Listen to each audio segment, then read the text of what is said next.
Well, hello, welcome back. This is Bones Family Homestead. So, as you know, we were in PA and we were heading to Kentucky. And as you can see, we are definitely in the mountains of Kentucky. I won't tell you exactly where because it's a beautiful location. And honestly, I don't want everybody around me. I am okay with a select few people and everything. And this is a gorgeous place. I got my wife here with me. I got my son, Wesley. I got my two daughters. Got Bella and Kaylee. And we got the dogs. Ooh. We got the dogs with us, of course. And you can see them over here. That's Daisy. And then Odin. And then we're my Freya girl somewhere. There she is. So there's my Freya girl laying down. She got in a little bit of trouble, attacked one of the other dogs. Luckily, no harm, no foul. There wasn't that big of an injury, but she didn't like something he did. But as you can see, we got base camp set up. Now we had some hiccups, still firstly some hiccups actually. I'll explain those in a bit. But you see, we got the kitchen tent here. Oops, sorry. Got a nice setup in here too. You got your stove, good amount of food. Use the logs as sets and got it all 100% set into place. Got a whole bunch of tools. We had some nice neighbors that are loaned me some tools to help them and me out at the same time. We just got done eating dinner. We've been out here about a week now. As I said, it's been about a week since I made a video. There's been a lot to face. But I got the dog lines up there, as you can see them lining up here. And then that comes down for a slide leash. I got another slide leash on this side and a clothesline over there. Well, and thankfully, my pops loaned me a solar generator, which has saved my bacon numerous times. As you can hear the music going, that's happening. It took about 6 days to get the internet up and running, and I had to put it about 15 feet up into a tree because the signal is still weak, even up there. As you can see it, it's a good size, good ways up. Now you got our community tent, and each one of them got their own tents. Kaylee's decided to take the small one-person tent over here for a little bit. I'm guessing she's going to get sick of it eventually and move to the big one, but I could be wrong. Now, me and my baby's tent here, and then Wesley's tent, and you got Bella's tent. Now, I already started doing water collections as well. Now, we've had a lot of help from the neighbors in the area. There's some amazing people down here, and apparently somebody forgot to gather up the dirty dishes. But this is the water collection barrel, and as you can see, I've started working on it. You got the gutter system that's going to come down on a double side from here and there, and then you got a rubber section here that actually comes down. Now, what's really cool is I can get water from the firehouse as well, when and if I can get there, that is. Remember me saying that we faced a lot. Well, we definitely got here. It took a lot of prepping. I was not able to get to the tract of my land due to a 70-degree decline in the hills. So it is definitely all off-road, and I'm not sure that many vehicles past recreational vehicles could actually make that trek. I definitely know my vehicle can't, because the timing belt blew on my vehicle as we were going up the mountain, and we got stranded. We are technically still stranded, but not at the same time.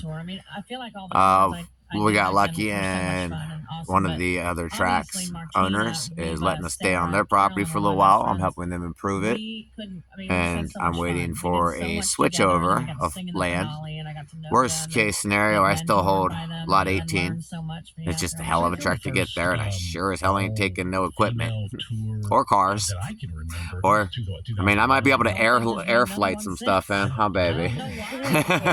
You definitely are not getting there by vehicle, though, unless it's an off-road vehicle. I'm talking 6 inches to 12-inch crevices in the ground that are on both sides. The car would go down and be like, "Thunk, I'm done," and it would just stop.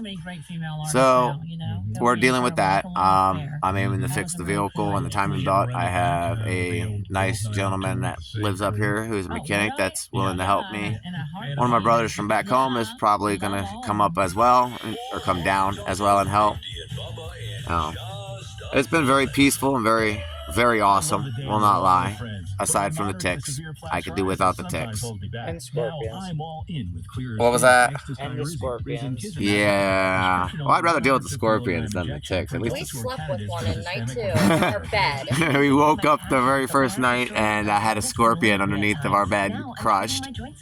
So I Under our pillows. went ahead and started looking at all the tents and patching and repairing them as much as I could. That was one of those, wow, what the heck just happened? I was not expecting that, but it definitely happened. My baby got bit by a venomous spider that her body is still fighting off, but it's doing a good job of fighting it. Bella just took a bee sting today. And Kaylee's been up and down a little bit. She hasn't had any issues. I think she's the one that hasn't had a single tick on her. She has gotten seriously lucky. No, actually I'm wrong. I think she has had 1 or 2 ticks on her, but can't expect too much. Now, as time goes, we're still staying here. We are on the mountain that my tract of land is on. It's the same environment, same everything. It's just 1.5 miles or so down the road, and I could walk it if I really wanted to. I just really don't want to because it's one heck of a hill and it is a nightmare decline. So, like I said, I'm working on a realtor from Classic Country Land to get the track switched over and start building up from there. But until then, I'm going to help my neighbors because I'm not leaving the area. I'm definitely holding Tract 18 until one another tract opens up. So everybody in this area is going to be a neighbor at one point. And they're great people, amazing people. I love them to death. I've had nothing but positive things to say about them. They have been super, super helpful. They have provided water, shelter, all kinds of things. Now, as far as hiking, exploring, and everything else, me and Minion went out one time. Oh yes, and there's our outhouse back there. It's a good ways away, about a good 20-30 feet.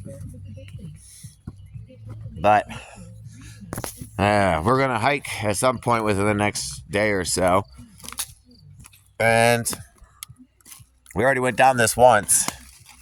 This is definitely 100% dense, raw forest land.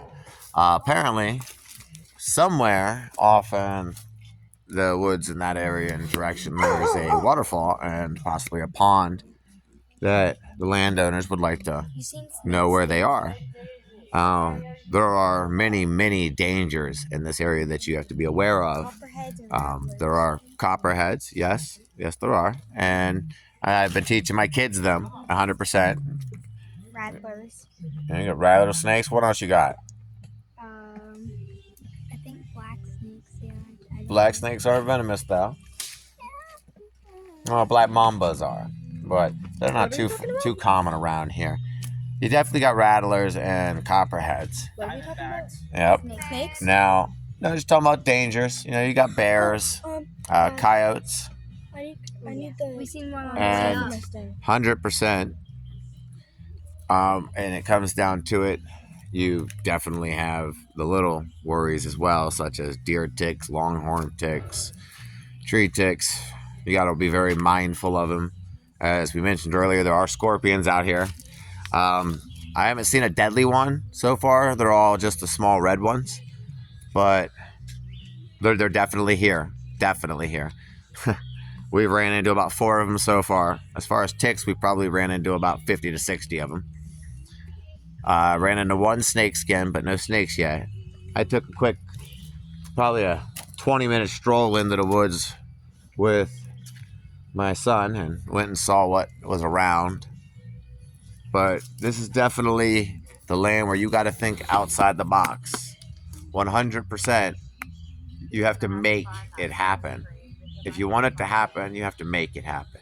Because it's not going to get given to you. This is raw forest land. And it takes a lot of work and a lot of skill and just making a lot of mistakes and living and learning. Talking to the populace and learning the area. I mean, there are black widows in this area. There are brown recluse in this area and wolf spiders. Now, you have to be very mindful of this and be prepared. Like, you got to make sure you have everything lined up too. Now, I brought some stuff I didn't even need. Apparently, I was just over-prepared. But when it came down to it, I ended up being able to use it in a very positive way, helping some of the neighbors with some of the gear I brought with me. And it's been a very mutual, beneficial relationship all the way around. In fact, this here is 100% our stove. That's the stove we brought. And our stove was running out of propane, and for some reason I could not, for the life of me, find my adapter to hook it up to the big ones. So one of the neighbors let me borrow their oven stove. So now I have an oven that I can use, and it has the adapter to the big propane cylinder. So that fixed a lot of problems. Now they have been asking and making runs in the town for me. These people are angels. I 100% believe they are dead angels, like straight up 100% super helpful and positive people. They have a huge positive outlook. I've definitely found an area where I love, and I will be making this area my homestead. There is no question about that. Just a matter of timing and when and where, and just patience, really. Things move a lot slower down here, as I keep getting told. I'm a pretty fast-paced worker as I go. I mean, this area was full, and I cleared the whole brush of it with my girl's help and my baby's help and my son's help. But it's been a task. I pulled a muscle on my leg, had to rest for a day. Had to use one of the lidocaine patches, and I really couldn't do much. So my son stepped up and did a lot. My wife stepped up and did a lot. But next video, I mean, base camp isn't 1,000% done, but it is definitely at the 98% mark, to the point where it's functional. I still have to put the tarp roof over everything, which will help against ticks. And then I'm going to put a water collection system back over in this area, back here, in that general vicinity. But, I mean, other than that, there's nothing really much more to say, other than I hope it continues to go well, and may the gods bless us, because they have definitely blessed us so far, and may the blessings keep coming. Granted, it's a pretty crappy situation that the car broke down, and I cannot fix it until the first of the month because I am on a fixed income. But as I said, we've gotten a lot of help out here, and a lot of these folks have been through a lot of the same situations starting up that me and my wife and my kids are going through now. It's just a matter of willpower and keep thinking positive and keep moving on. I'm 100% content with making this area my homestead. And on that note, I'm gonna bid you guys farewell and tell you to have a great time and a beautiful day. Have a great day, because honestly, I've learned that moving slow is definitely a blissful thing at times. People in the city are all about the hustle bustle and the moving around, and it's always crazy, but out here it's different. Out here I'm at peace, and I absolutely love it, and I cannot wait for my homestead to get up and running so I can bring my rest of my family out and my friends and my brothers and my sisters and get out here and have a grand old time. And I'm also started talking to people about building a LARP park, so you know. Amp-Guard is a live action role play. It's a LARP, and I am going to be aiming to build a LARP community in this area as well. So that's going to be a task, and that's way down the road, but it's definitely going to get there. You guys have a great day, and I'll talk to you later.